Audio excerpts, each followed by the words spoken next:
"I've never ridden like this," gasps the desperate black seamstress as her borrowed horse thunders across the desert, creditors' dust clouds pursuing her fleeing figure through the blazing Arizona territory. The townspeople watch with cruel satisfaction. Whispers carry that the uppity woman who dared open her own shop is finally getting what she deserves. They assume she's destined for poverty, or worse, after false accusations destroyed her reputation and livelihood. But when she collapses unconscious on the weathered rancher's land, everything changes. This solitary man, isolated by his own mysterious past, offers her something no one else has: genuine respect and an unexpected partnership that could expose the town's buried secrets. Their alliance threatens to unravel a conspiracy reaching powerful men who've killed to protect their crimes. Will she trust the only person who's shown her kindness, or will survival force her to keep running forever? Before we continue, comment where you are tuning in from. Perhaps we will publish a story there. The last stitch fell from Eloise Hawkins's trembling fingers as Sheriff Webb's heavy boots echoed across her shop floor. Behind him, Mayor Blackwood's cold smile spread like poison. "Property's been seized for unpaid debts," Webb announced. "Theft charges pending." Eloise's heart hammered. "I never stole anything." "Tell that to the judge." Blackwood's eyes glittered. "If you can afford one." The fabric bolts she'd saved for months to buy lay scattered across the floor. Her sewing machine, her life's work, everything gone in a single morning. Outside, curious faces pressed against her shop windows like vultures circling carrion. Mrs. Constance Whitmore stood among them, her pearl necklace catching the desert sun. "Always knew she'd overstep her place," she whispered loud enough for everyone to hear. The crowd murmured agreement. Eloise had dared open her own business, dared serve white customers, dared succeed where others expected her to fail. Sheriff Webb locked the door behind her. "You've got 1 hour before we post notices. Best find somewhere else to be." Eloise stood on the dusty street with nothing but the dress on her back.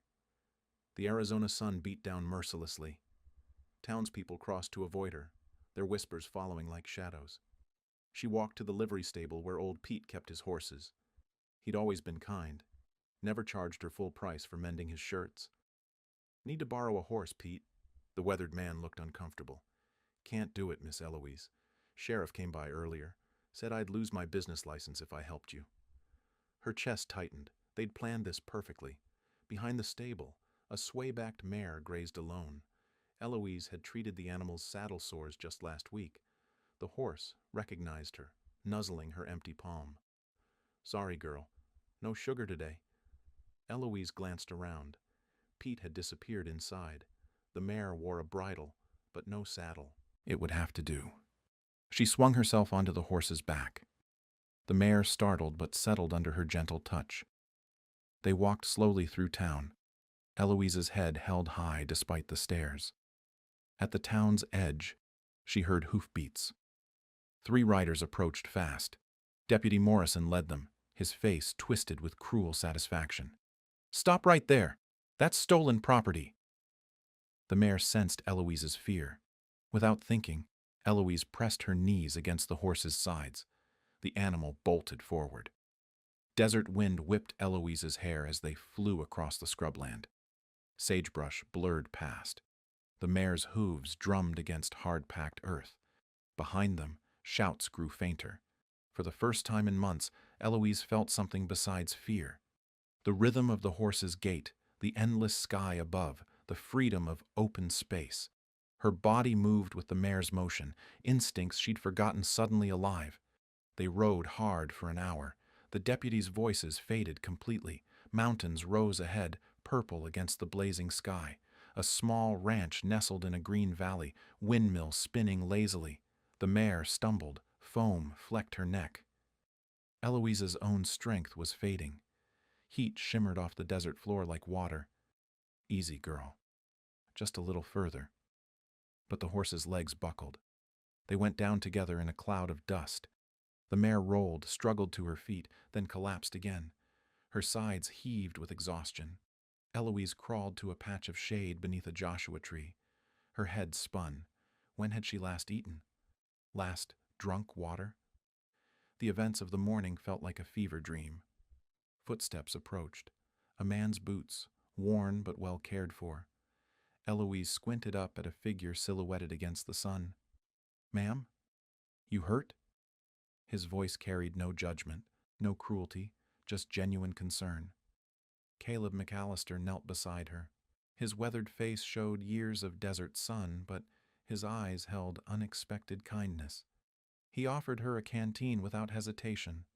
The water was the sweetest thing she'd ever tasted. "Your horse needs rest," he said. "So do you." He helped her to the ranch house, supporting her weight without making her feel weak. The porch offered blessed shade.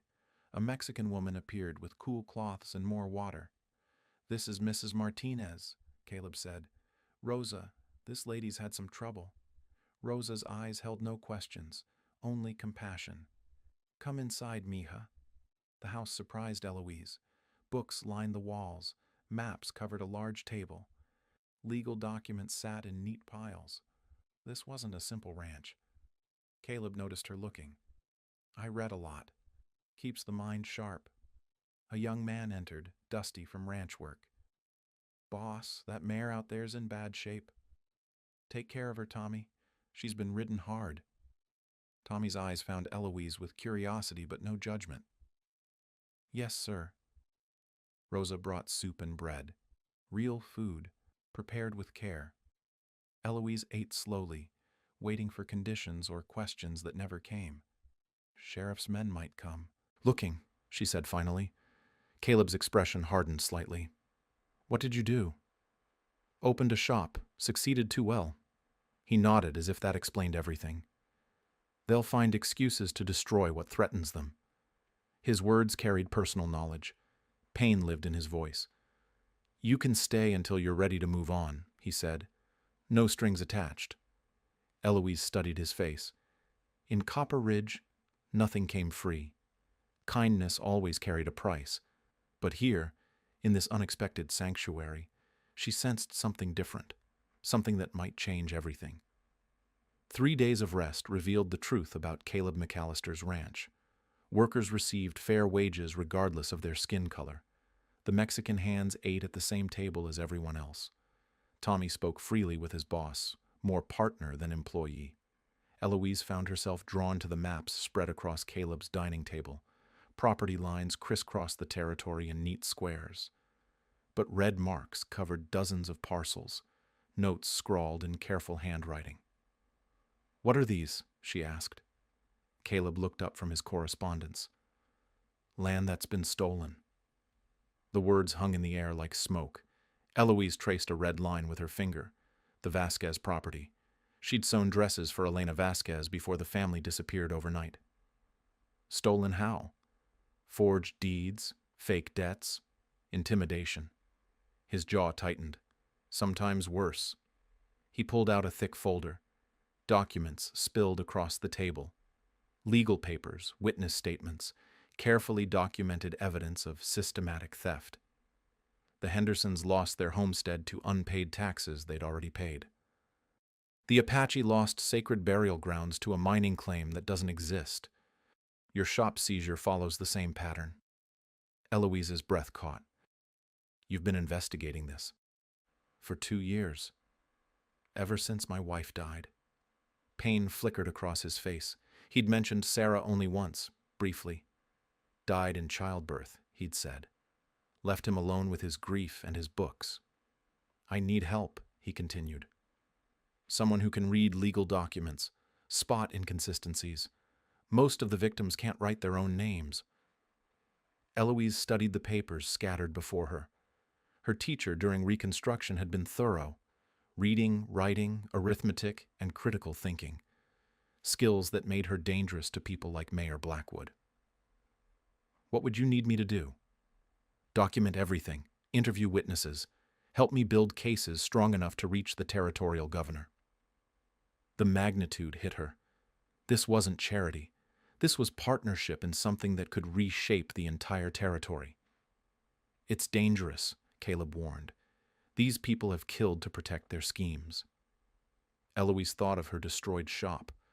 her scattered life, the cruel satisfaction in Mrs. Whitmore's eyes. "I'm already in danger." They shook hands across the table. His grip was firm, calloused from honest work. Hers was steady, strengthened by years of precise stitching. The next morning brought their first witness. Elena Vasquez arrived before dawn, a shawl covering her distinctive hair. Tommy had found her working in a laundry 3 towns over.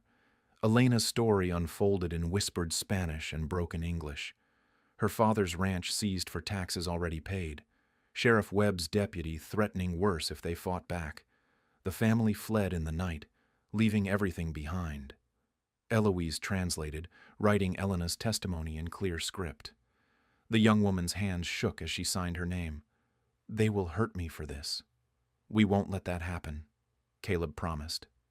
After Elena left, a shadow appeared at the kitchen door. Nalnish, an Apache leader, entered with the silence of desert wind. His weathered face showed decades of fighting lost battles. He spoke in careful English about sacred grounds desecrated by false mining claims. His people's burial sites dynamited for ore that didn't exist. Children's graves scattered like broken pottery. Eloise documented every word. Her pen moved steadily, capturing injustices that made her heart burn with familiar rage. "Why help us?" Nalnish asked when she finished. "Because they stole from me too." The Apache leader nodded. Understanding passed between them, deeper than words. Days blended into weeks. More witnesses appeared through Tommy's network of contacts. Ranch hands who'd seen forged documents. Clerks who'd been paid to lose important papers. A pattern emerged from the chaos. Mayor Blackwood, Sheriff Webb, and a group of Eastern investors. A conspiracy to steal the best land in the territory through legal manipulation and intimidation. Eloise's analytical mind found connections others missed. The same false signatures appeared on multiple documents. Dates that didn't align with official records. A web of corruption spreading through every aspect of local government. Her skills impressed even Caleb. She caught discrepancies in property surveys that had fooled trained lawyers. Her memory for detail was extraordinary. "Where did you learn to think like this?" he asked one evening. "Miss Catherine taught me during Reconstruction. Said education was the only weapon they couldn't take away." She'd been wrong about that. They could take everything else and make education worthless. But here, working beside Caleb, those skills found new purpose. The investigation consumed them both. Long days hunched over documents gave way to longer evenings planning their next moves. Rosa brought them meals they barely tasted. Tommy reported gossip from town that grew increasingly hostile. Deputy Morrison had visited the ranch twice, asking pointed questions about their house guests. Mrs. Whitmore spread rumors about improper relationships. The pressure was building. But something else was building too. Respect had grown into affection during their shared work. Eloise caught herself watching Caleb's hands as he wrote, the careful way he listened to witnesses, his anger at injustice that matched her own. He seemed equally aware of her. His eyes lingered when she solved particularly difficult puzzles in the legal documents. Pride showed in his face when she handled nervous witnesses with gentle skill. The attraction between them crackled like lightning before a storm. One evening, reviewing testimony by lamplight, their hands touched, reaching for the same document. Neither pulled away immediately. "Eloise," he said quietly. She looked up from the papers. His eyes held something deeper than partnership. The question hung unspoken between them. Everything was about to change again. The morning after their shared moment brought new urgency. Caleb spread fresh documents across the table, while Eloise organized witness statements. Their partnership had deepened, but so had the stakes. "Look at this." Eloise pointed to a signature on a mining claim. Same handwriting as the Vasquez deed forgery. Caleb leaned closer. His shoulder brushed hers. Neither moved away. "You're right. That's Mayor Blackwood's clerk, Samuel Finch." The evidence was building systematically. Each document they analyzed revealed another layer of the conspiracy, but their investigation was being noticed. Tommy burst through the door, his face flushed from hard riding.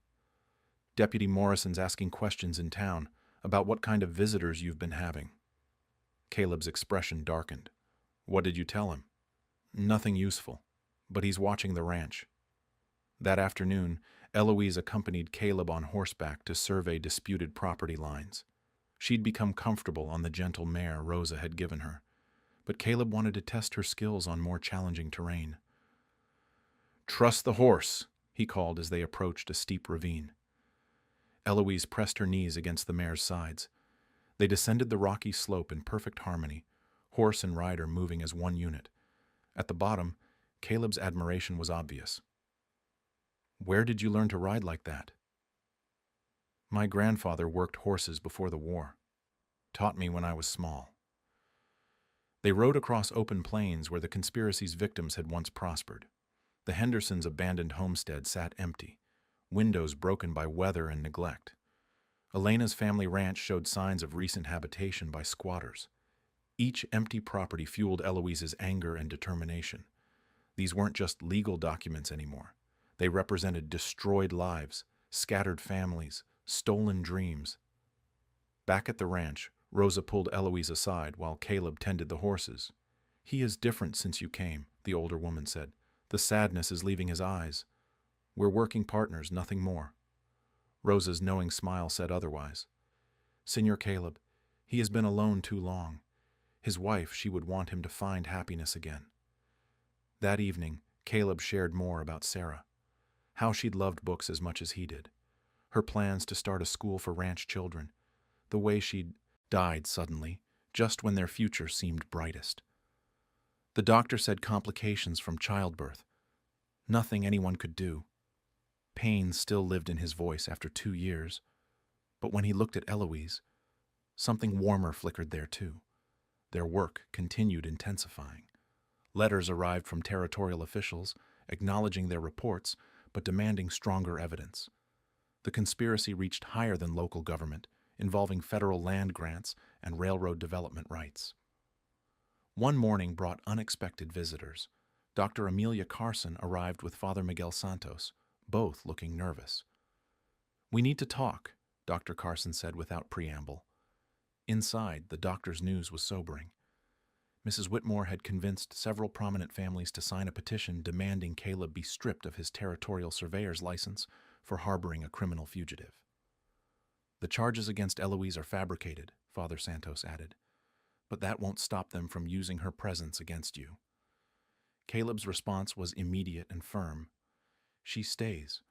The work continues. Dr. Carson studied them both carefully. There's talk of worse than petitions.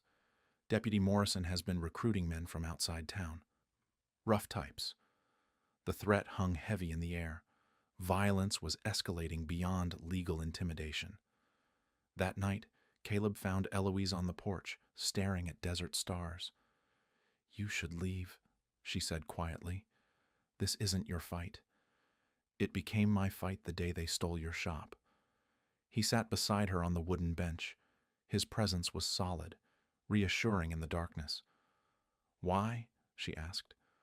Why risk everything for someone you barely know? Because you're not someone I barely know anymore.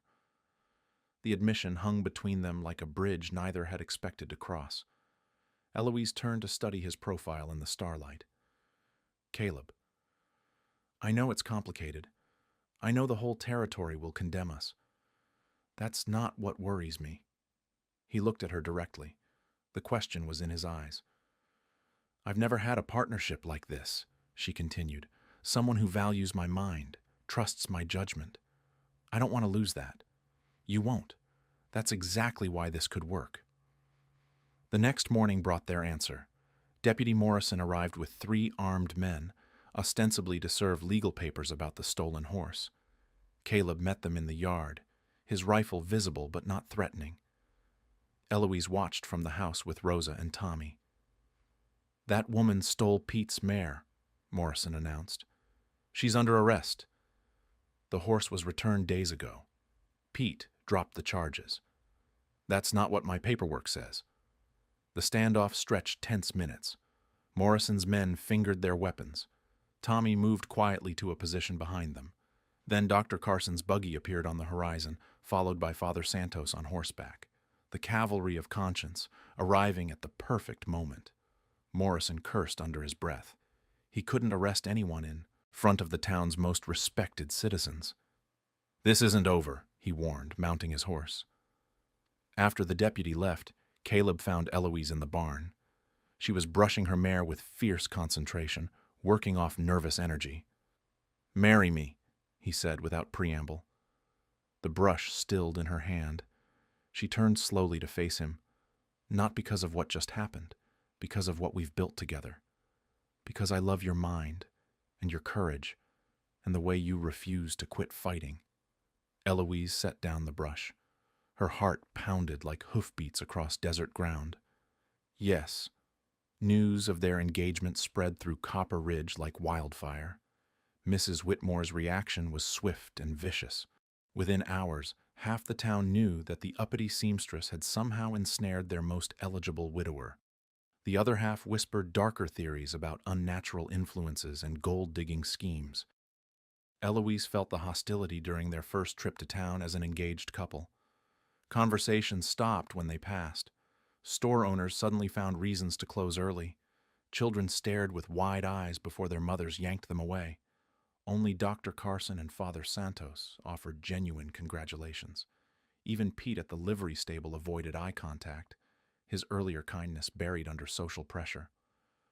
"Let them talk," Caleb said as they rode home. "Their opinions don't matter." But Eloise saw how the hostility affected him. His jaw tightened at every whispered comment. His shoulders carried new tension. He was paying a price for choosing her. Back at the ranch, their investigation revealed disturbing new evidence. The land fraud conspiracy stretched beyond Arizona territory. Similar schemes operated in New Mexico and Colorado, all connected to Eastern Railroad investments. Tommy had grown increasingly nervous around certain documents. When Eloise asked him to file witness statements, he hesitated before taking them. Small inconsistencies that nagged at her analytical mind. "Something's wrong with Tommy," she told Caleb one evening. "He's been with me 3 years, completely trustworthy. Then why does he act guilty whenever we discuss our evidence?" Caleb dismissed her concerns, but Eloise's instincts had kept her alive too long to ignore. She began watching Tommy more carefully. The young ranch hand made frequent trips to town for supplies. He returned with gossip that seemed too detailed, too specific, almost like he was gathering intelligence rather than casual conversation. Meanwhile, their wedding plans faced constant sabotage. The local minister suddenly refused to perform the ceremony. The general store wouldn't sell Eloise fabric for a wedding dress. Even ordering flowers became impossible. Dr. Carson offered her medical office for the ceremony. Father Santos agreed to officiate despite his bishop's displeasure. Rosa began sewing a dress from fabric she'd saved for years. "You don't have to do this," Eloise told her. "Mija, I watched Senor Caleb die inside when his Sarah passed. You brought him back to life." But Rosa's mention of Sarah triggered something that had been bothering Eloise. Medical inconsistencies in the story of the young woman's death. That night, she approached Dr. Carson privately. "Tell me about Sarah McAllister's death." The doctor's face tightened. "Complications in childbirth, tragic but not uncommon." "What kind of complications?" "I wasn't the attending physician. Dr. Hendricks handled the delivery before he moved back east." Another convenient absence, another missing witness. The pattern was becoming familiar. "Where are the medical records?" "Lost in a fire at Dr. Hendricks' office, right before he left town." Eloise's blood chilled. Too many coincidences. Too many destroyed records. Too many people who disappeared or died at convenient times. She confronted Tommy the next morning when Caleb was checking fence lines. The young man was organizing papers with suspicious care, separating certain documents from others. "Who are you really working for?" Tommy's face went white. "I don't know what you mean." "You're too interested in our evidence, too nervous around certain papers, too well informed about town gossip." He stared at her for a long moment. Then his shoulders sagged in defeat. Federal Marshal Thomas Garrett, Territorial Investigation Unit. The revelation hit like a physical blow. Their trusted ally was a government spy. How long? 2 years, since reports of systematic land fraud reached Washington. Does Caleb know? No. My orders were to maintain cover until we had enough evidence for federal prosecution. Eloise's mind raced through implications. If Tommy was federal law enforcement, the conspiracy was even bigger than they'd imagined. What aren't you telling us? Tommy looked genuinely tormented. The land fraud connects to railroad development contracts worth millions. Senators are involved, territorial governors, people who'll kill to protect their investments. They already have killed. What do you mean? Eloise's voice dropped to a whisper. Sarah McAllister didn't die in childbirth. Tommy went very still. How do you know? Too many coincidences, missing records, disappeared doctors. She discovered something, didn't she? The marshal nodded slowly. We think she found evidence connecting her husband's surveying work to the fraudulent land claims. She was going to expose everything. So they murdered her. Poison in her medicine, made to look like childbirth complications. Dr. Hendricks was paid to falsify the death certificate, then relocated with a new identity. The truth hit Eloise like a lightning strike. Caleb had been unconsciously seeking justice for his wife's murder. His obsession with land fraud wasn't just moral outrage. It was grief-driven vengeance against the people who'd killed Sarah. He doesn't know. We couldn't tell him without compromising the investigation. But I'm in the same danger Sarah was. Tommy's silence was answer enough. The conspiracy had killed once to protect itself. It wouldn't hesitate to kill again. Footsteps approached the house. Caleb returning from his fence ride. Eloise grabbed Tommy's arm. How much time do we have? Not long. Sheriff Webb knows you're close to something big. Deputy Morrison's been given permission to use extreme measures. Through the window, Eloise watched Caleb dismount his horse. The man she loved was walking toward a truth that would destroy him. His wife hadn't died from natural complications. She'd been murdered by the same people he was now fighting. And Eloise was next on their list. Eloise had to tell Caleb the truth before someone else made that choice for them. She found him in the barn, unsaddling his horse after the fence inspection. We need to talk about Sarah. His hands stilled on the leather straps. What about Sarah? She didn't die in childbirth. The words hung in the dusty air like a death sentence. Caleb turned slowly, his face draining of color. What are you saying? She was murdered, poisoned, because she discovered the land fraud conspiracy. Caleb's knees buckled. He gripped the stall door for support, his world reshaping around this devastating truth. How do you know? Tommy told me. He's not just a ranch hand. He's a federal marshal investigating the conspiracy. The betrayal and revelation crashed over Caleb simultaneously. His trusted employee was a government spy. His beloved wife was a murder victim. Nothing was what it seemed. Tommy appeared in the barn doorway, his face etched with guilt and resolve. I wanted to tell you sooner, he said quietly. But the investigation had to come first. Caleb's grief transformed into rage. You let me believe she died from complications. For 2 years. We needed you focused on gathering evidence, not seeking revenge. Evidence of what? How deep does this go? Tommy's revelation was staggering. The land fraud connected to a transcontinental railroad project worth $50 million. Senators in Washington had sold votes for stock options. Territorial officials received cash payments for every acre stolen from legitimate owners. Sarah had discovered survey maps showing the planned railroad route, maps that proved the conspiracy was targeting specific properties for seizure, not random land grabs. She'd been preparing to expose everything when they killed her. The same people who murdered your wife are planning to kill Eloise, Tommy continued. Tonight. The warning came just in time. Through the barn window, dust clouds appeared on the horizon. Multiple riders approaching fast, too many to be a casual visit. How many? Caleb asked, his grief hardening into deadly purpose. At least 8 men. Morrison brought hired guns from outside the territory. They had minutes to prepare. Tommy revealed his hidden weapons cache, including a federal marshal's badge and official warrant papers. Rosa appeared with emergency supplies she'd apparently kept ready for weeks. I lived through too many raids in Mexico, she explained. Always be prepared to run. But running wasn't an option. The riders had surrounded the ranch house. Escape routes were blocked. This was the confrontation they'd all been expecting. Deputy Morrison's voice carried across the yard. Send out the woman and we'll make this quick. Caleb's response came through the window. Come and take her. The standoff stretched tense minutes.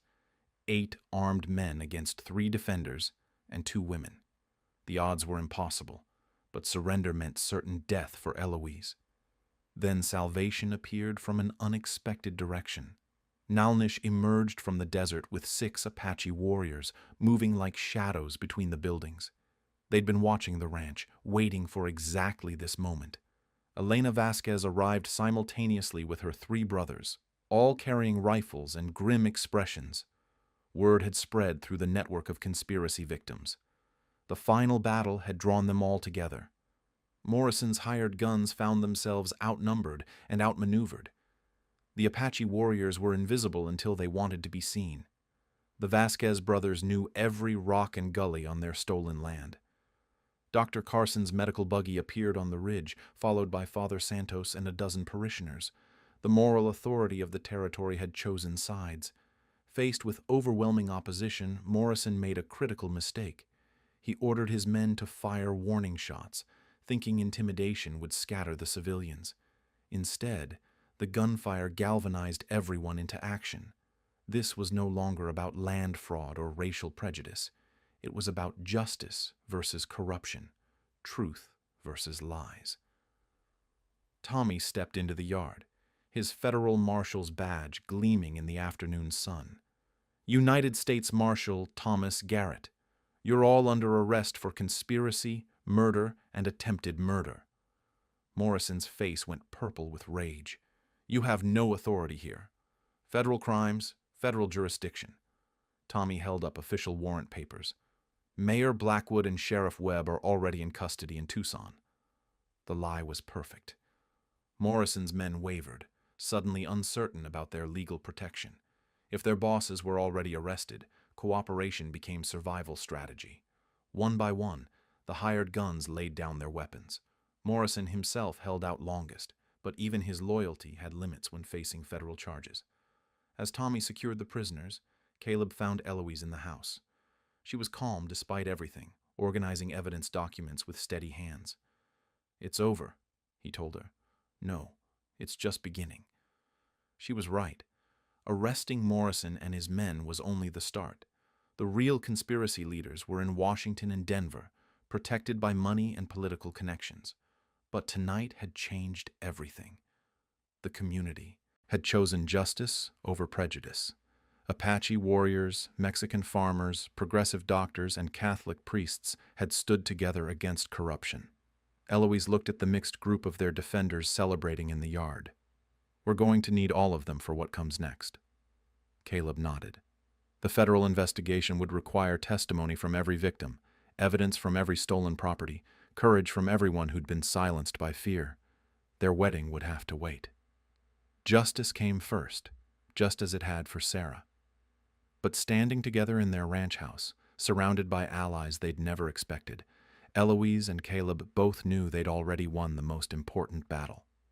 They'd built something stronger than romance. They'd created a movement for justice that would reshape the entire territory.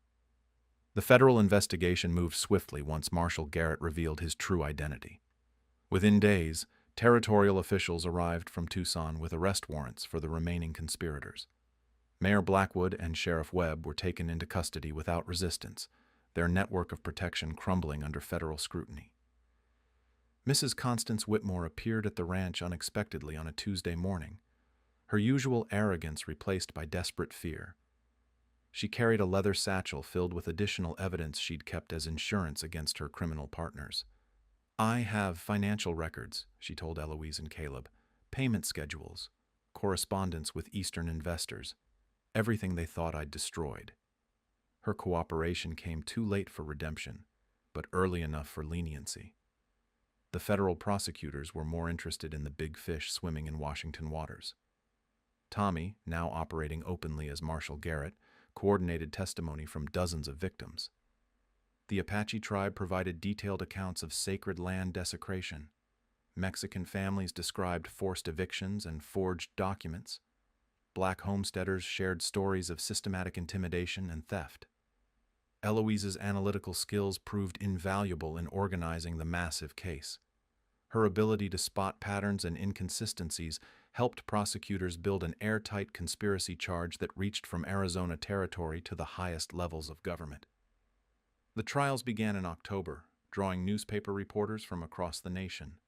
The story of systematic land theft involving senators and railroad barons captured public imagination. Eloise found herself testifying before federal judges, her calm intelligence making her an effective witness. Dr. Carson's medical examination of Sarah McAllister's preserved hair samples confirmed poisoning, finally giving Caleb legal closure for his wife's murder. Dr. Hendricks was arrested in San Francisco under his assumed name, his testimony sealing the case against the conspiracy's leadership. Justice came in waves. Local conspirators received prison sentences. Federal officials lost their positions and faced criminal charges. The railroad contracts were voided, forcing legitimate negotiations with rightful landowners. Most importantly, stolen properties were returned to their original owners. The Vasquez family reclaimed their ranch with federal compensation for improvements made during their absence. Apache sacred grounds received permanent protection status. Black homesteaders got clear titles and legal protections against future harassment. Eloise's own shop property was restored with interest payments for lost income. But she had bigger plans now than returning to seamstress work. The victory celebration took place during Copper Ridge's Founders Day festival, transformed from its usual exclusionary gathering into a genuine community celebration. Apache families camped alongside Mexican ranchers and black homesteaders. Dr. Carson treated patients regardless of their ability to pay. Father Santos conducted services in 3 languages. Caleb and Eloise's wedding became the centerpiece of the festival. Dr. Carson officiated alongside Father Santos, with Nelnish offering traditional Apache blessings for the couple's future. The ceremony honored multiple cultural traditions while celebrating their shared commitment to justice. Rosa had created a wedding dress that took Eloise's breath away. White silk adorned with silver threads and turquoise beads, combining elegance with respect for the diverse community they'd built together. The reception filled the town square. Apache drums mixed with Mexican guitars and frontier fiddles. Elena Vasquez danced with Tommy while her brothers shared stories with reformed townspeople who'd finally chosen the right side of history. Even some of the former opposition attended, drawn by curiosity and grudging respect for what Eloise and Caleb had accomplished. The couple had transformed their personal fight into a model for justice that extended far beyond Copper Ridge. As evening approached, Eloise and Caleb prepared for the traditional wedding ride across their restored land. She mounted the same mare that had carried her to safety months earlier, but now the horse was healthy and strong, decorated with flowers and ribbon. Caleb rode beside her on his black stallion, both of them leading a parade of supporters across the desert they'd helped reclaim for its rightful owners. The ride took them past the Vasquez Ranch, now bustling with renewed activity, past Apache land where children played safely, past black homesteads where families planned prosperous futures. At the highest ridge overlooking the valley, they paused to watch the sunset paint the desert in shades of gold and crimson. Their community spread below them like a patchwork quilt of different cultures united by shared values. "I never imagined this," Eloise said, gesturing toward the peaceful scene. "Which part?" "All of it. The justice. The community. Us." Caleb reached across to take her hand. Sarah would have loved seeing this. She always believed people could choose to do better. She did do better. She started this investigation by refusing to stay silent. They rode home as stars emerged overhead, their path lit by lanterns held by friends and neighbors who'd gathered to celebrate their return. The ranch house glowed with warm light, filled with wedding guests who'd become family. Later, alone on their porch, Eloise reflected on the journey that had brought them to this moment. She'd arrived as a desperate fugitive with nothing but the clothes on her back. Now she was a respected community leader, with plans to establish a school that would serve children from every family in the territory. "I've never ridden like this before," she told Caleb, echoing her first panicked flight across the desert. "How do you mean?" "With purpose, with partnership, with a destination that matters." He smiled in the darkness. "Where do we ride next?" Eloise looked out at their transformed community, already envisioning the challenges and opportunities ahead. There would be more fights for justice, more barriers to break, more lives to change through education and determination. "Wherever the horizon needs us most,"